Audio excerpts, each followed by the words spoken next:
People with disabilities aren't supposed to have dignity, and my own son made sure everyone knew it. We're sitting at the dinner table when he does it, right in front of his fiancée, Ashley. I'm reaching for the salt when my cane slips and clatters to the floor. Before I can bend down, my son Alex taps it with his foot and grins. "Mom's always dropping this thing," he says, his voice dripping with amusement. "She acts like she can barely walk, but watch how fast she moves when there's chocolate cake involved." Ashley laughs uncertainly. The sound cuts through me like glass. "Alex," I say quietly. "What? It's true." He picks up my cane and examines it like it's a prop. "Remember when you couldn't help me move last month? Then Aunt Karen saw you at the grocery store walking just fine." The rage hits me instantly. White hot and violent, but I keep it buried. 28 years of motherhood have taught me to swallow my pain for his comfort. My name is Maribel Hayes. I'm 52 years old, and I've spent 6 years learning to live with nerve damage from a car accident that should have killed me. I set my fork down and say nothing. But something inside me shifts forever. I wasn't always disabled. For most of Alex's life, I was the mother who never missed a soccer game, who worked 2 jobs to keep us afloat after his father left when Alex was 4. The accident happened when he was 22. Drunk driver ran a red light and crushed 3 vertebrae in my spine. 6 surgeries later, I can walk, but every step sends lightning through my legs. Some days are better than others. Some days the cane is decorative. Other days, I can barely make it to the bathroom. I never complained. Never made it his burden. When he was young and scared, seeing me in the hospital bed, I smiled and told him I was getting better. I protected him from the reality of chronic pain. Maybe that was my mistake. I shielded him so well from my struggles that he started to think they weren't real. That my pain was a choice I made to inconvenience him. I raised him to be strong, independent, successful. He became all those things. But somewhere along the way, he also learned that strength means having no patience for weakness, even when that weakness belongs to the woman who sacrificed everything for him. I remember the first time I made an excuse for his cruelty. He was 16 and complained about driving me to physical therapy.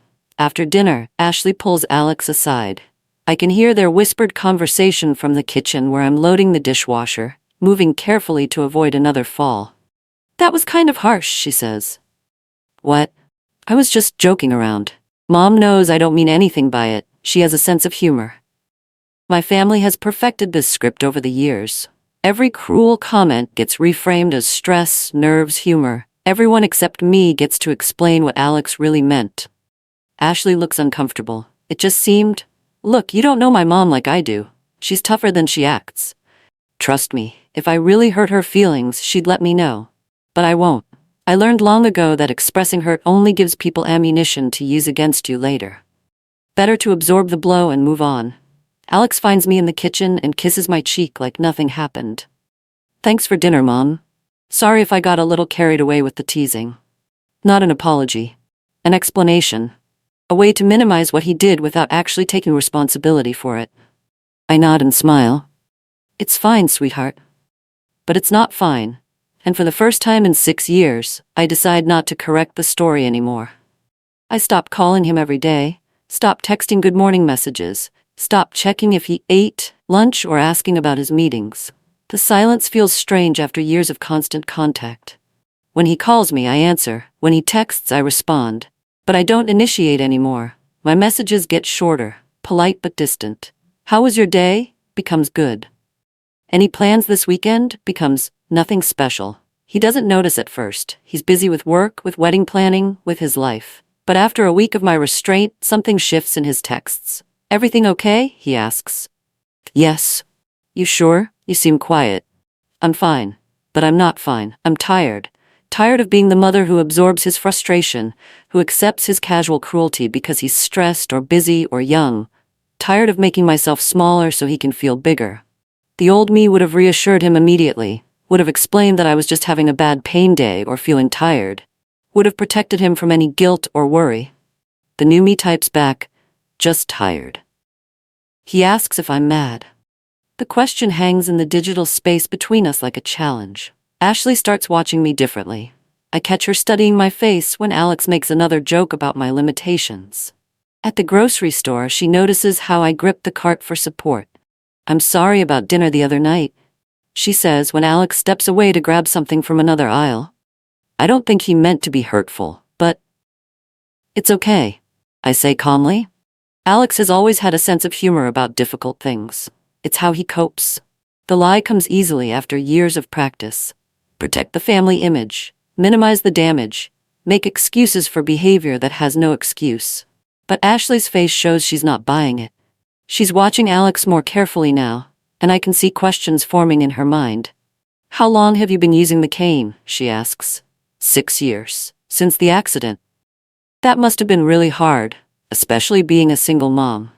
I nod but don't elaborate. Talking about my struggles feels like self-pity, and I've trained myself out of that habit. Pain is private. Weakness is private. Strength means suffering quietly. But Ashley's genuine concern catches me off guard. When was the last time someone asked about my experience instead of just Alex's? She asks how long I've been disabled, and something in her tone tells me she's starting to see cracks in the story Alex has told her. Alex calls to remind me about his upcoming work event. He needs me to watch his dog for the weekend, handle a package delivery, and call the bank about some mix-up with his account. "I know you don't have much going on," he says, "so it shouldn't be too much trouble." The casual assumption that my life is empty and available for his convenience used to hurt. Now it just confirms what I already suspected about how he sees me.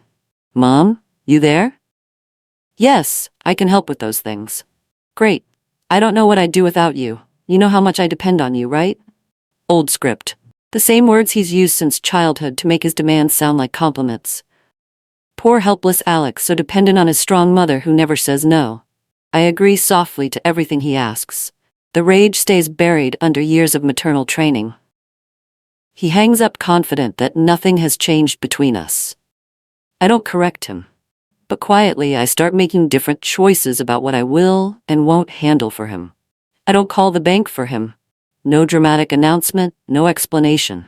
I simply let it slip through the cracks of my attention. For 28 years, I've been the safety net that catches everything Alex drops. Bills he forgets, appointments he misses, responsibilities he ignores. I've cleaned up his messes so smoothly that he never learned consequences exist. The bank issue escalates when they freeze his account for suspicious activity. The suspicious activity being purchases he made but forgot to verify when they called. "Mom, what happened with the bank?" he demands when he calls. "You said you'd handle it." "Oh, I'm sorry. I forgot."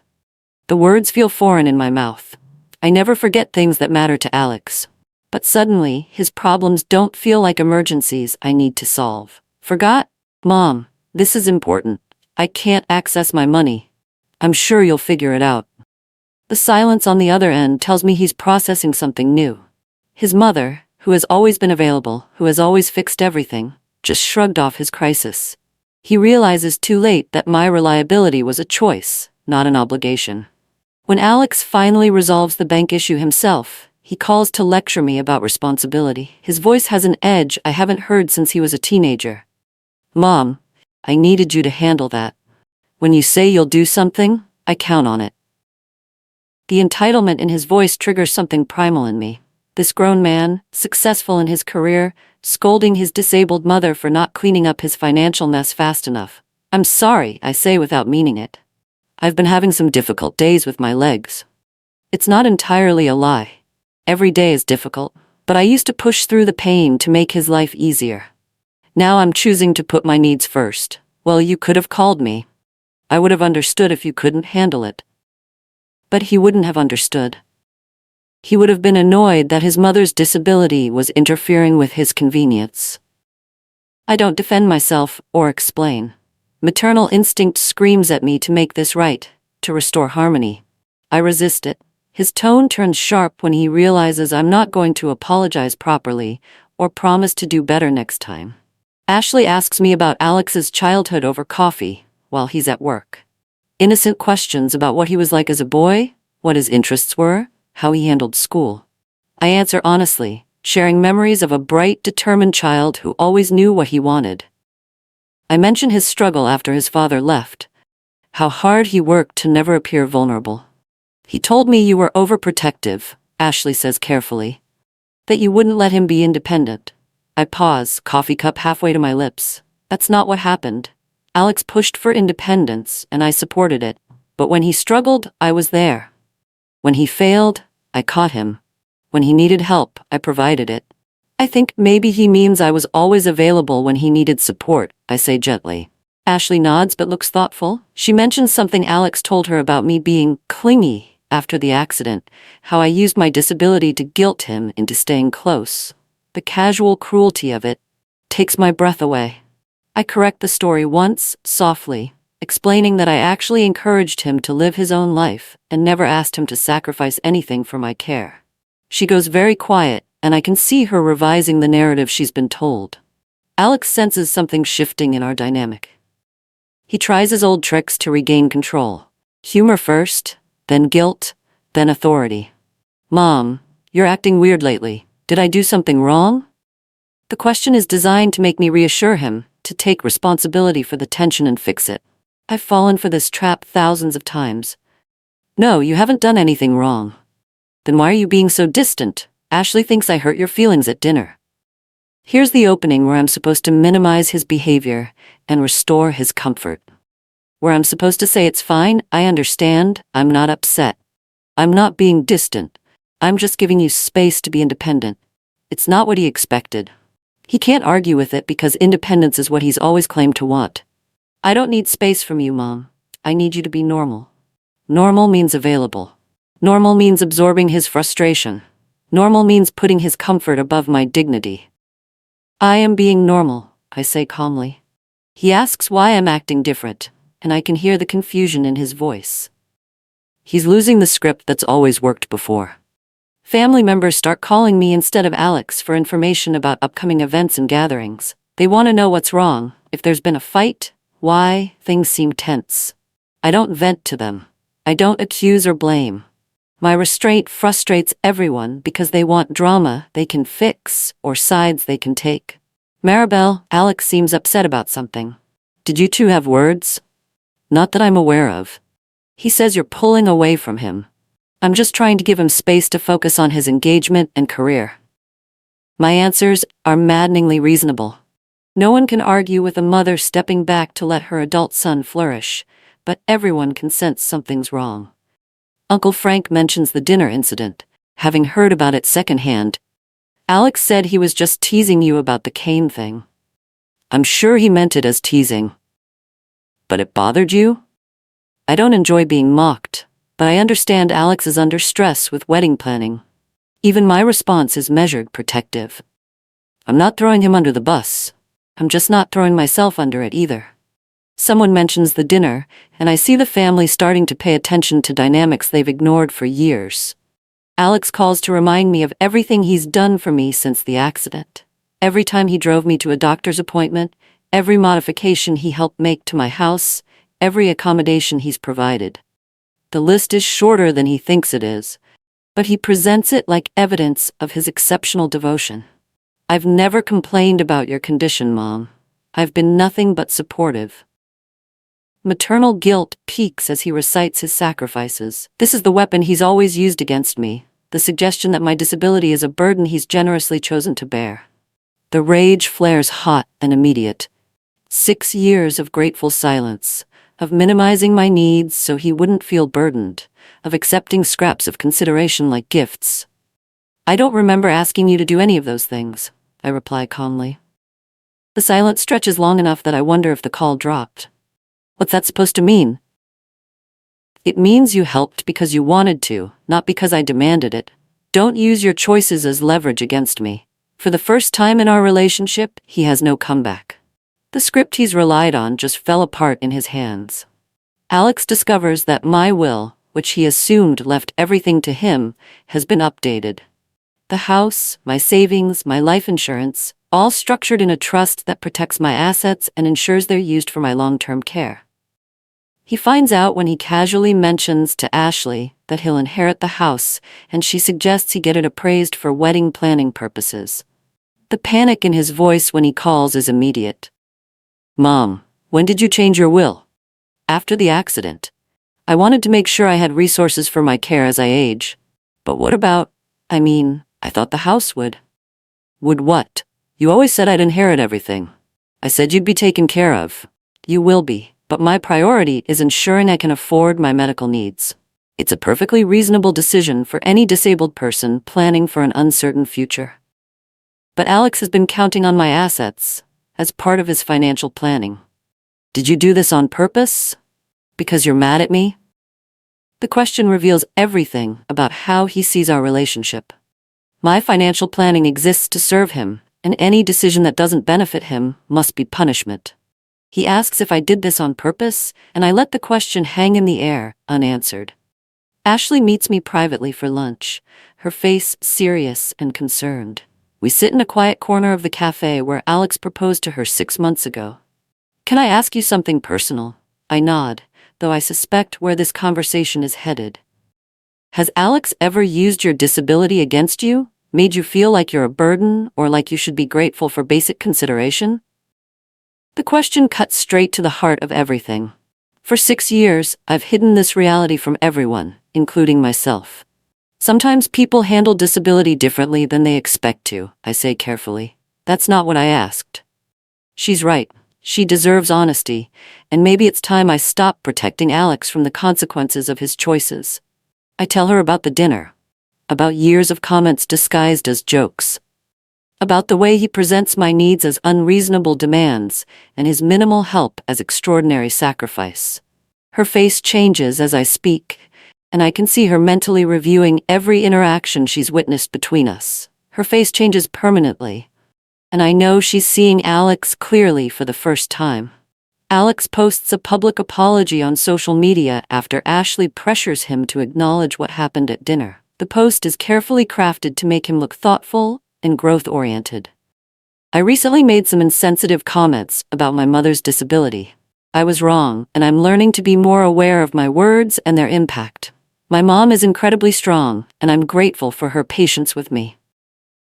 The family waits for me to comment, to publicly forgive him, to restore the narrative that we're fine. I like the post and comment, "Thank you for this." Nothing more. No gushing forgiveness, no reassurance that he's a good son, no minimizing of what he did. The apology feels performative, designed more to manage his image than address his behavior. I accept it politely, but change nothing about our relationship. He realizes that apologies don't automatically restore access to people you've hurt, that forgiveness doesn't erase consequences or reset boundaries. Wedding planning brings out the worst in Alex as stress reveals his true character. He snaps at vendors, dismisses Ashley's preferences, and treats the whole event like a burden he's enduring rather than a celebration he's choosing. I watch him during family meetings about the wedding. His impatience surfaces when anyone suggests something he doesn't want. His contempt shows when Ashley tries to advocate for herself. Can we just pick something and move on? He says when Ashley presents 3 cake options, "It's just cake. No one's gonna remember it." "I'll remember it," Ashley says quietly. "Then you pick. I don't care." But when she chooses the one she likes, he criticizes it as too expensive, too fancy, too much trouble for something that will be gone in one night. Ashley starts pulling away from wedding decisions, letting Alex make choices alone rather than fighting for her preferences. I recognize the pattern because I've lived it. She starts pulling away from him too, and I see her questioning not just this relationship but who Alex really is underneath his charm. At a family gathering, someone asks me directly about the incident at dinner. The question comes from my sister who heard about it through the family network. "Maribel, what really happened that night with Alex and McCain?" I could deflect, could minimize, could protect Alex's reputation like I've always done. Instead, I answer factually without emotion. Alex made jokes about my disability in front of Ashley. He suggested I exaggerate my limitations and move fine when it's convenient for me. The room goes quiet. Family members who weren't there look shocked. Those who heard secondhand realize the sanitized version they got wasn't the whole truth. "He said his mom drops her cane all the time and acts like she can barely walk," Ashley adds quietly, then moves fast for chocolate cake. The room reacts for me with the anger and disgust I've never let myself express. Alex panics as he watches his careful narrative crumble in front of people whose opinions matter to him. Cornered by family disapproval, Alex lashes out, not at me, but at Ashley. The mask slips completely as stress overwhelms his self-control. "This is ridiculous," he snaps during Sunday dinner. "Everyone's acting like I committed some crime. It was a joke. Ashley, tell them it was just a joke." Ashley stares at him. "I don't think it was funny." "Of course you don't. You turn everything into a federal case, just like my mom does with her." He stops himself, but the damage is visible. The unfinished sentence hangs in the air like a confession. "My what, Alex?" I ask quietly. He can't finish it without exposing exactly how he sees my disability, as a manipulation, an excuse, a performance designed to get attention or sympathy. The rage I buried for 6 years feels completely justified as I watch him reveal his true character to everyone who matters. She doesn't defend him when the family turns their disapproval in his direction. At the next family gathering, Alex tries to regain control through humor. He makes light of the misunderstanding, suggests everyone's being too sensitive, attempts to restore the dynamic where his comfort matters more than anyone else's dignity. But when he makes a casual joke about walking on eggshells around disabled people, the room goes silent. No one laughs, not even the nervous, uncomfortable laughter from before. Uncle Frank shakes his head. Cousin Betty looks disgusted. Ashley stares at her hands. Alex looks around the room, confused by the sudden shift in energy. For the first time in his life, his audience isn't laughing at his cruelty. He tries again with a softer joke, then a completely different topic, but the damage is done. Everyone has seen behind his mask now. He looks around, confused, unable to understand why the social dynamics that always worked in his favor have suddenly turned against him. Ashley asks him directly why he treats weakness like something shameful and worthless. The question comes during what should have been a romantic dinner, but tension has been building for weeks. "You talk about your mom like she's faking her disability for attention. You get angry when I show vulnerability. You act like needing help makes someone less valuable." Alex tries to deflect, but Ashley presses him. "Where does that come from? Why do you equate weakness with worthlessness?" It's the question that gets to the heart of everything.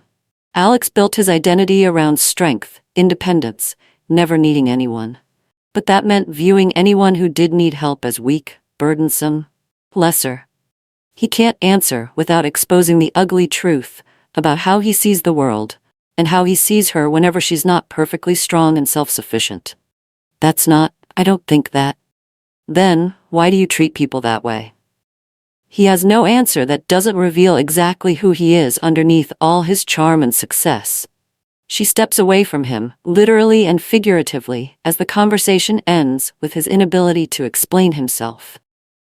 The wedding planning stalls as Ashley starts questioning everything about their relationship. Whispers spread through our social circle about tension between them, about Alex's treatment of his disabled mother.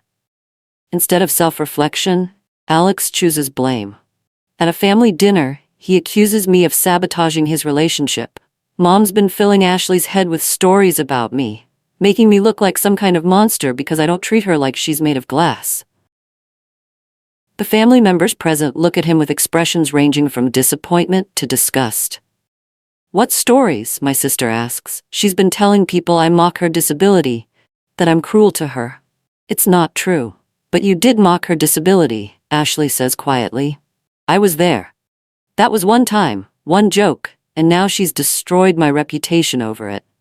No one agrees with his version of events. The family that once enabled his behavior by minimizing it now sees it clearly. He realizes he's alone in a room full of people who used to support him unconditionally. When family members come to me for clarity about what's been happening, I don't exaggerate or embellish. I don't need to. I tell them about years of comments about my limitations, about being told I was lucky to have such a patient son, about having my pain dismissed as exaggeration and my needs treated as unreasonable demands. I speak calmly, factually, without the emotion that might make them dismiss my experience as overreaction. I never said anything because I didn't want to cause family drama, but I'm done protecting Alex from the consequences of his choices. The truth is devastating because it's delivered without hysteria or manipulation. Just facts, presented clearly by a woman who's finally stopped making excuses for inexcusable behavior. One by one, family members who defended Alex begin to understand the pattern they've been enabling for years. The narrative flips completely as people realize they've been watching emotional abuse disguised as family dynamics. At Ashley's birthday party, a gathering Alex can't control or manipulate, everything comes out. Family members start sharing their own observations about his behavior toward me and others. The stories build on each other: his impatience with elderly relatives, his dismissal of Ashley's anxieties, his pattern of treating any show of vulnerability as weakness to be mocked or managed. Ashley listens to it all, with the expression when finally understanding something that's been bothering her for months. When Alex tries to defend himself, to minimize or reframe the stories, no one lets him. The gaslighting that worked on individuals fails completely when confronted by a group with shared observations. "I think we should postpone the wedding," Ashley says quietly. "I need time to think about who I'm marrying." She ends their engagement publicly, calmly, while Alex scrambles to understand how his life fell apart so quickly. The downfall is complete, delivered not through dramatic confrontation, but through the simple act of people telling the truth. I leave the party without drama or speeches, no grand declarations about cutting Alex off or final words about disappointment. I simply go home to my quiet house and my peaceful routine. For the first time in years, my life accommodates my disability instead of apologizing for it. I rest when I need to. I ask for help when I need it. I don't push through pain to make other people comfortable. I build routines around my limitations rather than pretending they don't exist. Physical therapy on schedule, meals that don't require standing for long periods, social activities that don't exhaust me.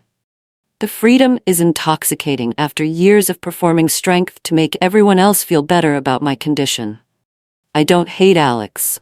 I don't wish him harm. But I also don't sacrifice my well-being to protect him from reality anymore. The house feels different without the constant tension of managing his emotions and expectations. Peaceful in a way I'd forgotten was possible. The protagonist rises not through revenge, but through the simple act of choosing herself over enabling dysfunction. Alex calls sometimes, leaves voicemails that range from angry to pleading to confused. I listen to them all, but don't respond to most. I don't stop loving my son. Love isn't something I can turn off, and I wouldn't want to. But I stop sacrificing myself to prove that love. When he asks to see me, I agree, on my terms. When he wants to rebuild our relationship, I'm open to it, with boundaries. When he offers apologies, I accept them, without forgetting the patterns that created the need for them. "I don't understand what I did wrong," he says during one of our careful conversations. "You treated my disability like a character flaw instead of a medical reality," I tell him. "You used my love for you as permission to be cruel." He's learning that relationships require mutual respect, that love doesn't give you license to hurt people, that being someone's child doesn't make you entitled to their unconditional tolerance. I didn't ruin my son by refusing to enable his worst impulses. I stopped protecting him from consequences he should have faced years ago. Some people call that tough love. I call it finally learning that my well-being matters too. And that was enough to change everything for both of us.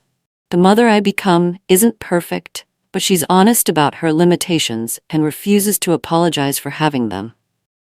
The hardest lesson was learning that some people will only respect your boundaries when enforcing them costs them something they want. Alex didn't change his behavior when I asked nicely. He only paid attention when his actions had real consequences. There's a difference between supporting someone and enabling them. I finally learned to see that difference. Have you ever had to set boundaries with family members who used your love against you? Share your story in the comments below. Sometimes the bravest thing we can do is stop protecting people from the consequences of their own choices. Don't forget to subscribe for more stories about finding your voice and choosing your own well-being over toxic family dynamics.